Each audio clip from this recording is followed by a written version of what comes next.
આપણે હંમેશા આપણી શક્તિઓ પર ગર્વ કરીએ છીએ, પણ શું તમે જાણો છો કે તમારી સૌથી મોટી તાકાત જ તમારી પ્રગતિ માટે બ્લાઇન્ડ સ્પોટ બની શકે છે? જે રસ્તો અત્યાર સુધી સફળતા તરફ લઈ ગયો, કદાચ એ જ હવે તમને રોકી રહ્યો છે. વિચારો, જો તમારી શક્તિ ઝડપી નિર્ણય લેવાની છે, તો કદાચ તમારો બ્લાઇન્ડ સ્પોટ ઉતાવળ છે. જો તમારી શક્તિ પરફેક્શન છે, તો કદાચ તમે ઝીણી વિગતોમાં ફસાઈને મોટું ચિત્ર જોવાનું ચૂકી રહ્યા છો. શક્તિનો અતિરેક એ જ નબળાઈ છે. આમાંથી બહાર નીકળવા માટે તમારે સેલ્ફ અવેરનેસની જરૂર છે.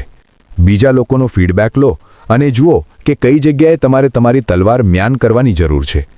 તમારી જાતને અરીસામાં જોતા શીખો, માત્ર એક સફળ વ્યક્તિ તરીકે નહીં, પણ એક શીખનાર તરીકે. યાદ રાખજો, પરિવર્તન જ સંસારનો નિયમ છે. જે તમારી પાસે છે એ પૂરતું નથી, તમે શું નવું શીખો છો એ મહત્વનું છે. તમારી કઈ શક્તિ તમને રોકી રહી છે, કોમેન્ટમાં જણાવો અને આવા જ વિડીયો માટે સબસ્ક્રાઇબ કરો.